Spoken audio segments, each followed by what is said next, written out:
We have Mike Kading with me here today. And to learn what him and his team are up to in multifamily investing, head over to norhart.com. And I'll make sure to have that as a clickable link in the show notes. Mike, I really appreciate your time here today. Yeah, thanks for having me. This should be fun. I got to say that going to your website is almost jarring. I'm going to have to just say that because you go to your website and it's very modern in comparison to a lot of other multifamily investing companies I've run into. And one thing leads to another. And it seems like you have a different approach to multifamily investing than I would say what is common. Could you talk a little bit to that and what led to this type of branding? Yeah, it is quite a bit different. At our heart, we design, build, and rent apartments, but really we're focused on solving housing affordability and driving down the cost of multifamily, really driving down the cost of apartments and housing for us all. We're already achieving about a 20 to 30% reduction in cost. We believe we can achieve a 50% reduction, but imagine what that means. Someday your rent could be half. So we think about the world differently and we realize in order to change what's happened in the past, that we need to invent and create something new. And so part of that innovation, that change is how our website feels. And it helps illustrate some of the key tenets to our organization, things like our culture, the environment, the place that people are in. And what you asked what led to all of this. When I was young, my parents started our business. It was very small at the time, small multifamily buildings we were building up. In fact, I can remember trips to the local hardware store. We would fill up carts full of materials and then we would fill my dad's trailer up and we'd head on back to the site and build these little buildings. So that was me growing up. I went off to school for computer science, mathematics, and management. I wanted nothing to do with this family business.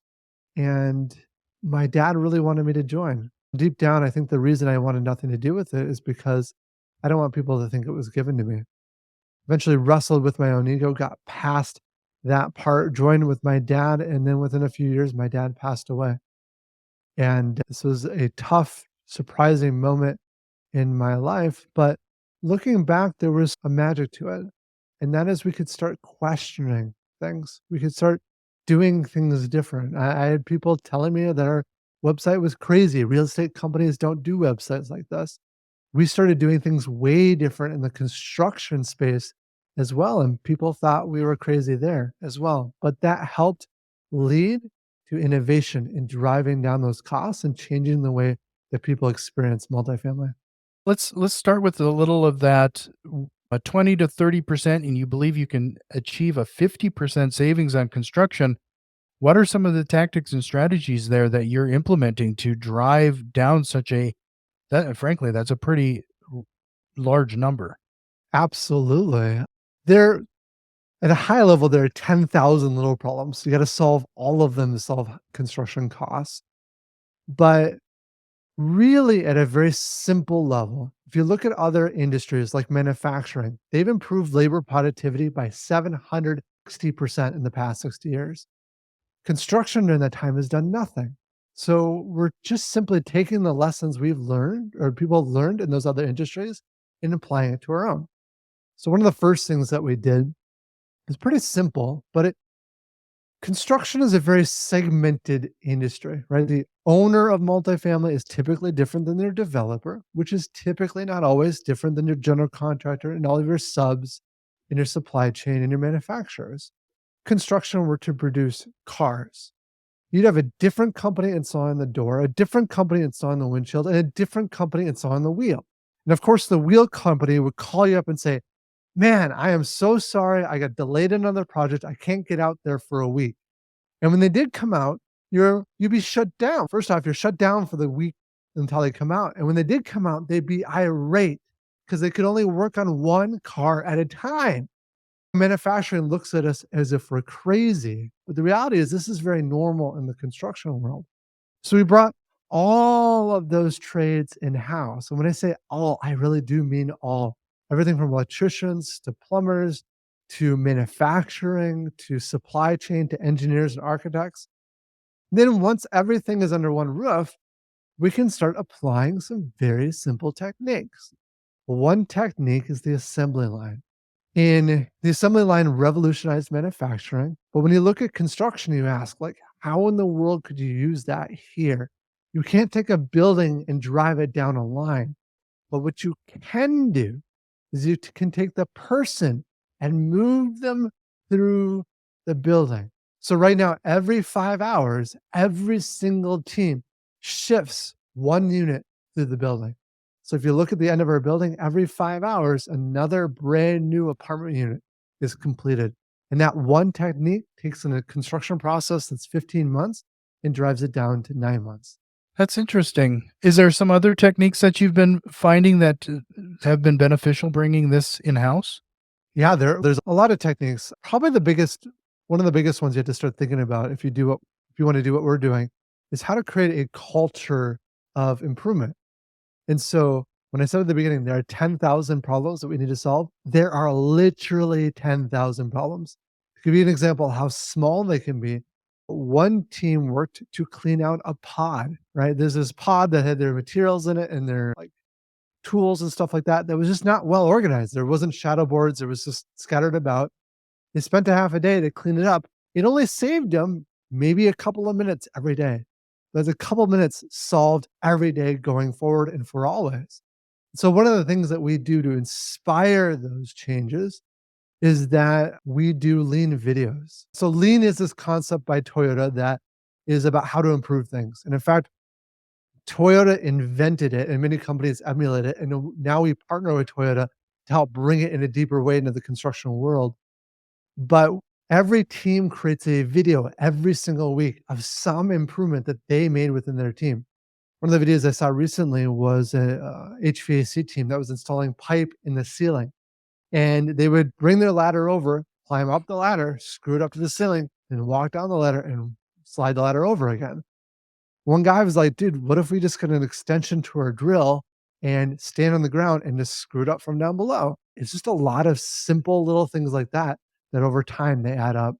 One of the things that really takes me aback is the fact that to set up the infrastructure that you're talking about here would have been a significant investment. How did you get your existing company, your family, and existing investors on board that you were going to make such a drastic change? One little bite at a time. I go back to as well that being young and inexperienced as I was when I first really took on things fully myself has a lot of disadvantages because there's lots of mistakes that I've made and lots of skinned knees. But it also has its advantages because the ignorance brings a little bit of not understanding how hard it's going to be. And so we would take on new things because we had to in some cases or because we just thought it was a good idea. And once we got into it, we realized how hard it was. And maybe looking back, given how painful it was, maybe I wouldn't have been more scared than I really was. And so I think that helps a little bit. Another really key aspect is making sure you have the right people. You can't make significant change without the right people. And one of the most important lessons I've ever learned is to hire the very best. And when I say very best, I truly mean that. We'll fly people in from other states to come work here during the week and we fly them home. We look for literally the world experts at things. We had a guy in recently that was a savant at concrete and could make concrete clean itself. We have that partnership with Toyota. I'm in a number of master classes working with some of the world's most elite people and very niche things, improving what we do. But bringing in the best is a thing that changed the game for me. We were struggling, as many do, with just stuff in the business. And we at one point ended up letting go most of the team. And we really ramped up our hiring efforts to bring in the very, very best people. And that changed the game because they started unlocking doors that I didn't realize could be unlocked. And when you bring a team of that kind of caliber together, taking on new big challenges, it's exciting and fun. We push off of each other. We're pushing each other, trying to be the best in the world at what we do. That kind of goes back. I'm in the middle of reading Who Not How, and there's a lot of this that he talks about a lot of what you're just talking about here. You mentioned originally not really wanting to be into the family business, and it sounds like you initially went through training that would typically not be coincide with real estate investing. First of all, what was some of the training that you went through that you found out surprisingly benefited the new business? Yeah, so I went to school for computer science with a minor in mathematics and management. I nearly got a major in finance and nearly got a minor in accounting. I think the business aspect was really valuable, but I think the most valuable thing was the computer science because we've definitely brought a variety of technology into this space that's normally not always here. Or the world of construction tends to be a little bit of this is the way we've always done it. This is how we're going to do it. This is what my great granddad did. This is what my grandpa did. This is what my dad did. This is what I'm going to do. The world of technology and computer science and AI and virtual reality, which I was a researcher in at the time, is very much in the forefront. It's a different kind of mindset. And so I think having that mindset helped a little bit. And then also just the tangible like programming, like we've written software systems and I'm not afraid to get my hands in and get coding with our team. We have a team of software developers that we've actually hired on to work on different technologies within our properties. And we've even got as detail as designing control boards for certain locks within our rental units so that we can better control that experience for our residents and smart home tech. And we're in the process of reviewing robotics for manufacturing facilities for producing components that go into apartments. Our dream someday is to create the gigafactory of apartments. We're a long ways off, but that is a dream of ours someday. So I think that's what helped us from that training. So when what has your family thought of this now? It sounds like it from where it started when you took over to where it was before. The transition here had to have been a bit startling for some of your family. What was the feedback you received there? Yeah, with the family, it was just my mom, my dad, my brother, and I. That was the whole family. So my dad passed away. My brother is a Disney Imagineer. He literally gets to work on Star Wars attractions. It's amazing. I'm jealous of his job. So he's been pretty supportive because he's fairly on his own in his independent world. And my mom has always been incredibly supportive. I don't think if I didn't have her support, we wouldn't be able to do what we're doing today. I, I think if my mom were really honest, I think the thing that she regrets to a degree, and she's told me this and said this on podcasts of her own, is that my life growing up was so work focused with my dad that now in my adult life, like I'm very driven, very involved with work, and I enjoy it a lot. And she wishes that I spend more time just sitting back with the family, spending with her. That I think she regrets pushing us so much when we were younger. It's interesting. I think a lot of parents actually want that. Most parents want a better life than they had. Yeah, absolutely. So is there anything that you've been trying to do to adapt to that scenario? To sometimes I find that having that type of feedback from family members is a check, if you will, to and it for me anyway, it makes me step back and reassess a couple things. Yeah. The one thing I've really learned is how short life really is, right? My dad died relatively young.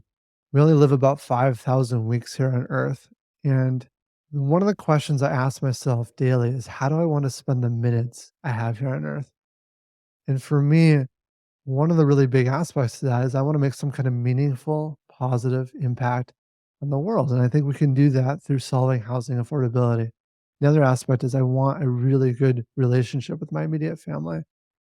And so those are the two big factors I'm thinking a lot about driving well.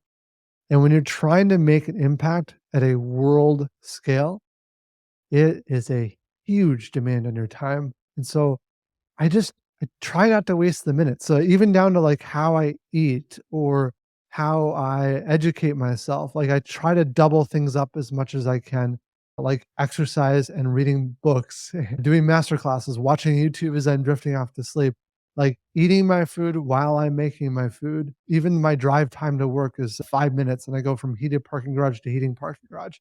So I tried to eliminate everything out of my life that isn't driving those two main elements forward so that when I am home or when I am at work, I can give 100%. So when I get home, it's, hey, Clever, right? It's all the energy. I could care less about what's happened at work, how tough it's been. It's all into my kids and how I can support them. And one really fun side thing that I didn't expect that has been really powerful for my kids and myself is my daughter. The daughters are 3 and 5, and my older daughter wanted to start a YouTube channel. And a month or two ago, we started it, and now it's become kind of become our thing. And so it's something fun that her and I can do together. We create the channel, we put it up, we kind of work on it together. Been interesting. I don't know. Yeah. So it's really hard to balance in some, and I'm not perfect at it, but I try to work on it every day. Sure. Just to remind everybody, head over to norhart.com and check out what Mike and his team are doing. And if you found some value in today's recording so far, do us a quick favor and share it with one of your investor friends. And I believe, Mike, you have a podcast that's about to be released. We do. It's not long. It's called Becoming a Unicorn. It's about the journey of small businesses growing to billion-dollar enterprises and looking at what that journey is really, the good, the bad, and the ugly, and trying to get a real sense for what that experience is like. So, since you brought that up, what has been the ugly side of what you've experienced so far through your growth? Yeah. So we talked about hiring the best, but the flip side of that coin means that you have to get rid of the people that aren't the best. And so when we talk about employees, we talk about the spectrum of bad to great. And most companies know they need to get rid of the bad ones. Most companies want to keep the great ones. But the difference is that we don't want the average. And so we have something in our company called the keeper test. We stole it from Netflix. The idea is that if we're not enthusiastic about you, that you're not going to stick around long term. One of the negative sides of that is then people at times can feel like they're walking on pins and needles, right? Am I good enough?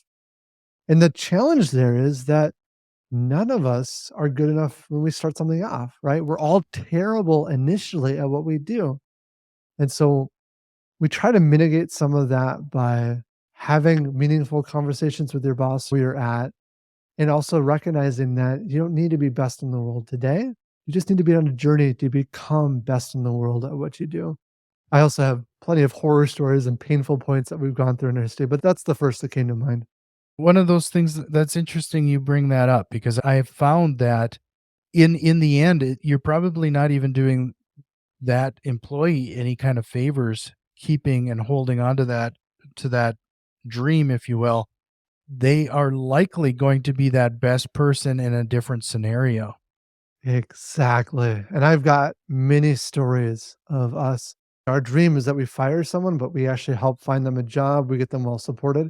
We have people who come back to us later and thank us for firing them.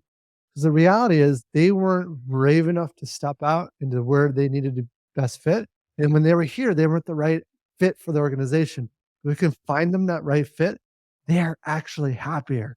A lot of the things that you were talking about, you talked about the 20 to 30% reduction in construction costs, but hiring these people, investing in these technologies, there's an additional expense there. Is that where are you finding the 30% savings in construction is offsetting the investments you're making in different aspects, or how does that end up in the grand math there? Yeah, we are actually in total 20 to 30% less today. That's actually what we're achieving with everything in mind. You know what people often think, and I used to think this too, hiring the best people is expensive. And it is if you look at it on a per person basis. One of our philosophies is we'll pay top of market, and we never want pay or benefits to be the reason why you leave. Now, the thing that most people don't realize is that the best people outperform the average by 2 to 5 to 10 times as much. And I have seen it over and over again. And so instead, if you look at people based upon what they produce, the most talented people are actually the least expensive. And that's the thing that blew my mind once I understood it. And then once you have a team like that, the caliber of people together working together, they synergize and they produce far more than what you ever thought possible. That's interesting, especially knowing that it goes back to that book I'm reading. It just happens to be reading at this time. He makes the same exact, nearly the same point. And I think this is a mindset shift. I think a lot of people see things as an expense instead of an investment. And I frankly, I'm going to be the first one to admit I'm terrible at this is to see certain things as an investment versus an expense. Yeah, absolutely. Another thing that's just helped us is I think a lot of people in real estate, nothing wrong with this, but are either trying to create some kind of lifestyle for themselves or just trying to maximize profit. And I totally get that. I totally support it. And when you start doing that, you start maybe making decisions that kind of optimize with the way you profit in the moment. This is not how we think about things. I think about things as again, life is short and I want to make a positive impact in the world. So from when you're looking at it from that perspective, it just makes some of these normally harder decisions easier to do, like hiring expensive people. If I'd rather try to change the world in a positive way and fail. So, with that, it sounds like you have different values that a lot of investors might not have heard of up until now. The way you position things, especially we referred to the marketing, how has that been going regarding communicating this, regarding the stark differences between the other investment firms? For the people who get it, we're different, right? But for the people who get it, they really get it and they're very excited about it. For others who don't, and that's by all means, they're just not my people, right? We're not going to connect up very well together. It's totally okay. There's plenty of places to connect up separately. What I will say, and I probably haven't mentioned this yet, is that today we actually don't have investors. And the reason is we've been able to generate all of our growth through the income we make on properties. Remember, we're 20 to 30% less. So we have let's say we have $100 million building. Our costs might be $70 million, but our bank loan might be 75. And so we can actually generate cash with each building traditionally. Although we are looking to accelerate our growth. And so we are launching a new investment platform soon. But yeah, Take a second and talk about the platform, because this is going to be a bit different from traditional platforms as well. yeah, it is a little bit unique. We're offering it's an online platform that you can put money in an account, you earn an interest rate, and you can take money out of that account as you so choose. You can also lock up your money for certain periods of time, like 6 to 24 months, and earn a higher interest rate. And so the rate of return, the interest rates are known. They're on our website. They're quite good, and it's a simpler kind of investment. A couple of the things we had thought about. One of the things I don't like about most real estate investment is that not all, but a lot of it is only for accredited investors, right? And so that's people who make more than $200,000 a year, $1 million in net assets, excluding your home. But we wanted something that everyone could have access to. And so we've gone down the Reg A approach or the mini IPO approach, which is quite expensive and a lot of time, but we're launching this platform that's open to anyone. And in some sense, we're actually working to replace the bank. And with that, you as the investor get the interest rate, but also the bank's profits. So, like our website, like our approach to life, our investment approach is a little bit different as well. But we do that intentionally because we're trying to change up the way we think about things. So, what's been your biggest lesson you've learned now launching this platform and essentially a syndication? I think one of the earlier lessons that I learned that was really valuable was pitch investors before you build the platform. Start having conversations with people so that you can learn whether or not your ideas are good ones or not, as opposed to going all the way down this journey and then finding out, shoot, this isn't something actually people want. Another interesting one, if you're interested in the Reg A space, it is quite challenging. It is almost the full extent of a full IPO, but I've actually really enjoyed it. I've spent many weekends now just reading lots of legal docs and editing and changing and working with the team. And going through the audit process as well has been really interesting. And looking back now, I've actually appreciated it because I feel like it's made us a better company. And anytime someone pushes me to be better, it's something I love. So, could we go back to talking a little bit about the units you're developing? You were talking about trying to hit that affordable living section.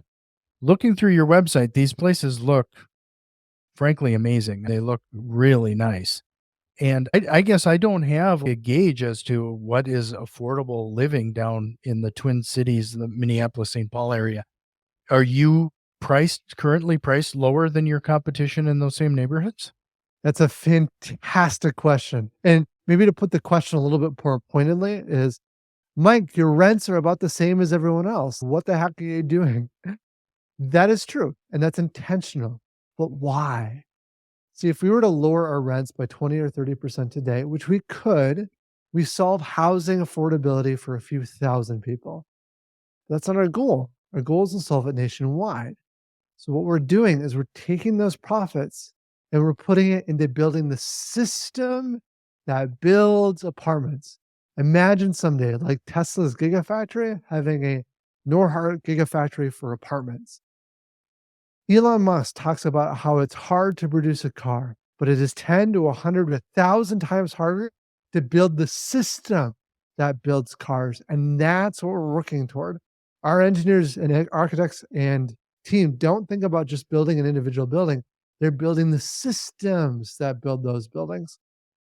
And our dream is over the course of the next 10 years to reach a point of producing 60,000 units per year with 192,000 units under management. And in that stage, we start having an impact on the supply of housing. If you produce enough supply of something, what happens? The prices start to come down. But here's the trick, not just for our own residents, it's for everyone nationwide. And that's our dream of how we actually hope to solve housing affordability.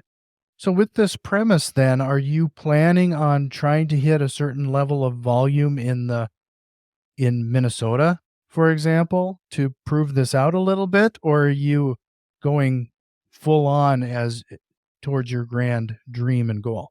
Yeah, we're producing close to 500 units a year right now in Minnesota. We're hoping to expand that to 1 to 2,000. At that stage, we are a very substantial amount of the multifamily supply here in the state.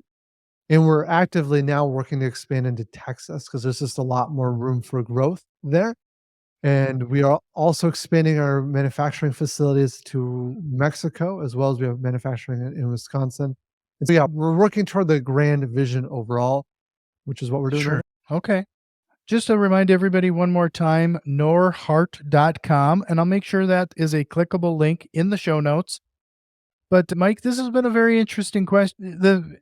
Interesting episode. You have a very different approach, and like I said, you go to your website and it looks very different from any other multifamily investing company I've seen up till now. In fact, it almost looks like I don't think I've seen a site with so many emojis. Yeah, it's a different experience, but if it's meant to feel more modern, more like crypto than real estate. So with that, if you're open to it, we'll close out this episode with some of the rapid fire questions. Yeah, sounds great. So here's your chance to bust a real estate investing myth. What have you learned over your time that you'd like to say that's actually not the case? People would probably disagree with me on this one, but at least from my experience, I don't know if there is really anything. I don't think you truly can get passive real estate income. Like you can have it, you have to, if you're the one managing it, you have to get out there, deal with the toilets. You got to deal with the problems. This is a job. It is work, especially if you want to take it to another level. Yeah, that actually goes back to why I originally I asked that question, because when I was a kid, late night programming, it's just mailbox money. It's Yeah. just easy, get into it, no money down, that type of thing. So yeah, I agree. So do you have a book recommendation, or what are you reading right now? No Rules by Reed Hastings is probably the top book I've ever read. It talks about some of these principles of hiring the best and how to build culture.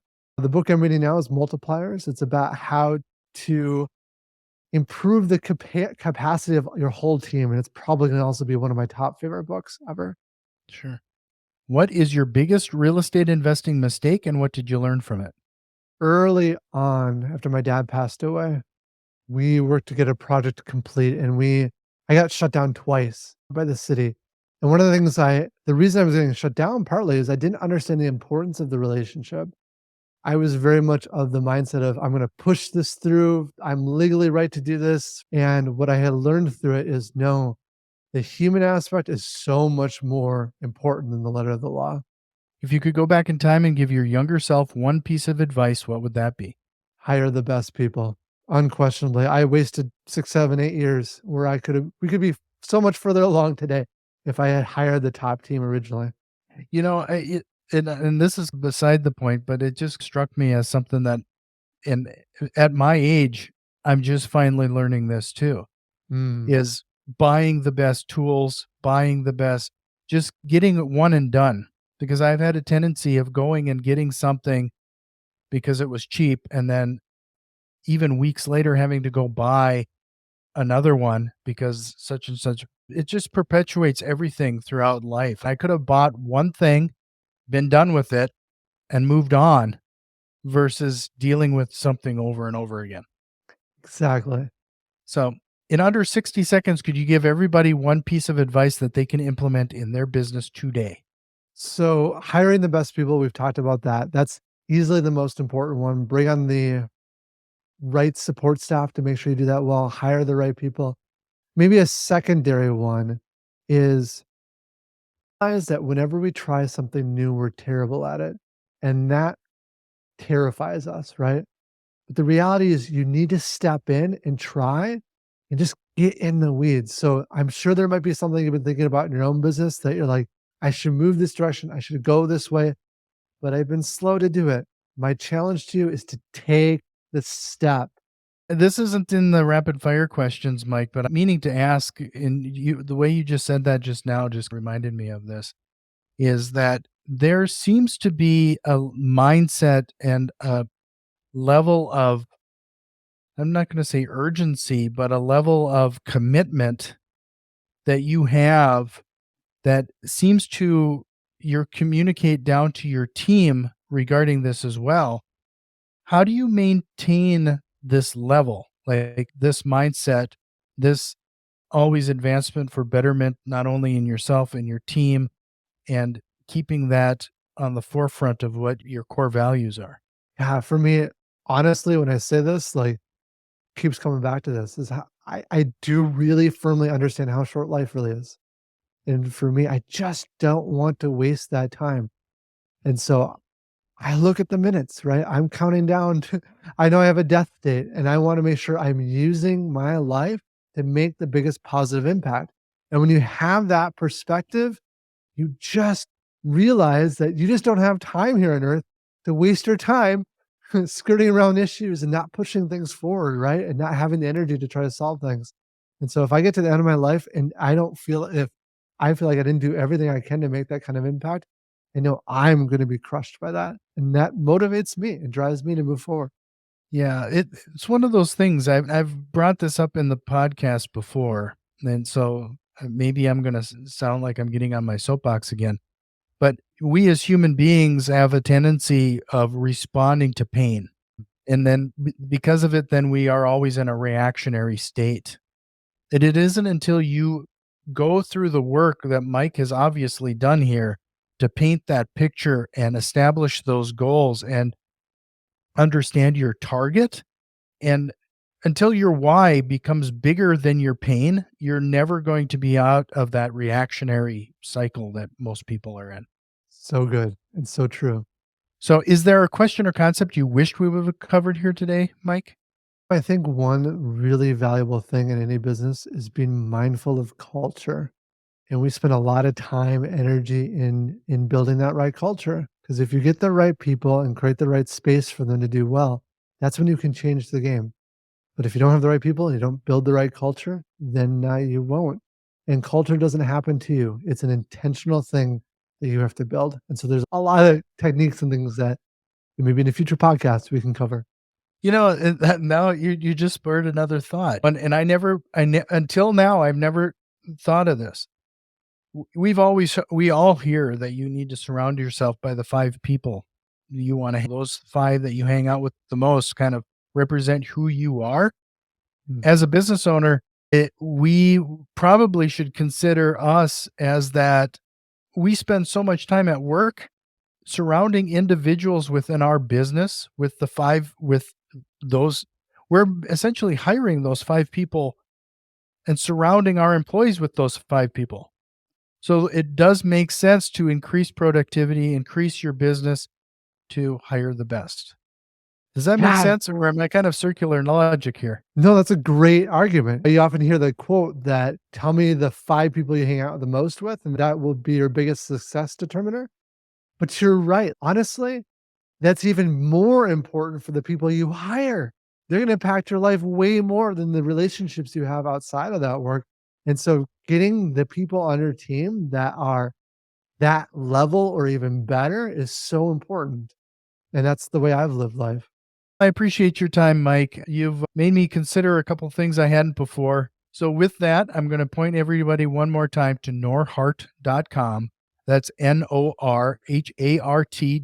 And I'll make sure to have that as a clickable link in the show notes. But really appreciate your time, Mike. I hope you'll come back again sometime. Yeah, thanks for having me. This was a ton of fun.